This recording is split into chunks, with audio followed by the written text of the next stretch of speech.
सभी भक्तों को ओम साई राम। आज मैं आप सभी लोगों के सामने कुछ ऐसी बातें बताने जा रहा हूँ जिसके विषय में अधिकतर मुझसे पूछा भी जाता है फेसबुक में, इंस्टाग्राम में और कभी-कभी कमेंट के माध्यम से। देखिए, जो लोग कहते हैं ना, बाबा मेरे ऊपर कृपा नहीं कर रहे हैं, या जो लोग ये कहते हैं कि बाबा कोई चमत्कार नहीं कर रहे हैं, तो सबसे पहले आपको ये ध्यान रखना है कि आप क्या कर रहे हैं अपने जीवन में। सबसे पहली चीज़, आप अपने जीवन में क्या कर रहे हैं? आप अपने जीवन में जो आदर्श हैं, उनको आप फ़ॉलो कर रहे हैं कि नहीं कर रहे हैं? अगर आप ये सोच रहे हो कि हम अपने माँ-बाप का सम्मान ना करें, लोगों का अनादर करें, लोगों को दुःख दें, उसके बाद हम पूजा-पाठ करें, चाहे किसी भी देवी-देवता का करें, तो क्या हमें उसका फल प्राप्त होगा? कभी नहीं प्राप्त होगा। इस चीज़ को अपने दिमाग में बैठा लीजिए। जो लोग अपने माँ-बाप, अपने बड़े बूढ़ों का आदर नहीं करते हैं, अन्य किसी व्यक्ति को या जीव को परेशान करते हैं, ये ध्यान रखिएगा, आप चाहे कितनी भी बड़ी तपस्या कर लें, चाहे आप हिमालय में जाकर के एकांतवास होकर के, एक पैर में खड़े होकर के कठिन तपस्या भी कर लेना, तो आपको तपस्या का फल कभी नहीं मिल सकता। तो बाबा का आशीर्वाद पाने के लिए या उनकी कृपा पाने के लिए सबसे पहली चीज़ तो ये आपको रखना है कि आप अपने जीवन में देखिए कौन-कौन सी बुराइयां हैं जो नहीं हमें करनी चाहिए, जिन्हें हमें त्याग देना चाहिए। उन जब बुराइयों को आप त्याग देते हैं, तो ये निश्चित ही आप थोड़ी देर नहीं, आप 5 मिनट केवल ईश्वर का स्मरण करेंगे ना, तो उसका पुण्य आपको इतना प्राप्त होगा और ईश्वर आपको साक्षात दर्शन देंगे, चाहे किसी भी माध्यम से दें। चाहे वो आपको अनुभव हो, चाहे सपने में हो, चाहे साक्षात दिख जाए। तो ऐसी स्थिति में आप लोग हमेशा ये ध्यान रखें कि किसी से आशा नहीं करनी चाहिए।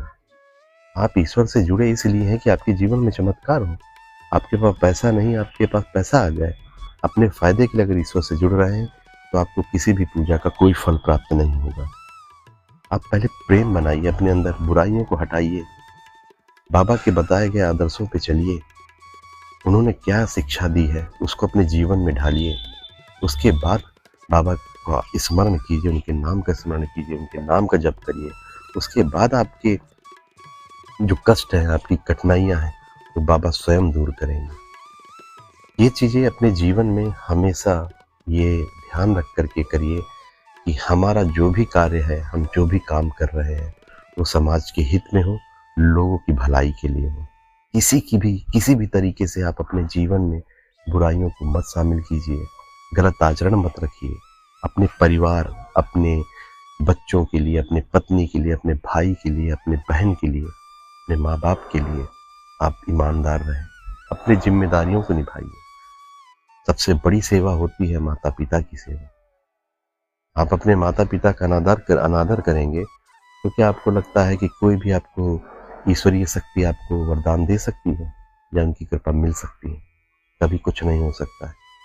इसलिए मेरे प्यारे भाइयों और बहनों, आप हमेशा दिमाग में ये रखें कि हमें अपने जीवन में बुराइयों को दूर करके आप जब बाबा के स्मरण करेंगे ना, तो अच्छाइयाँ ऑटोमेटिक आपके अंदर आ जाएंगी और आप 1 सेकंड नहीं, आप 1 मिनट, 5 मिनट, जितनी भी देर अगर आप ईश्वर का ध्यान करेंगे एकाग्रचित्त होकर के, तो आपको उसका फल प्राप्त होगा।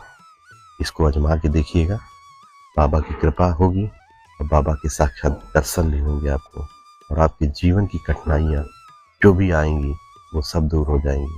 ऐसा विश्वास रखिए। और ये अनुभव मेरा ही नहीं, ये सभी का अनुभव है, जितने भी साईं भक्त हैं और जिनके जीवन में बाबा ने कई चमत्कार किए हैं। तो आप पता करिए ना उनके विषय में, उनका व्यवहार कैसा था, उनका आचरण कैसा था। तो आज के वीडियो में बस इतना ही। मिलते हैं नेक्स्ट वीडियो में। सभी को ओम साई राम।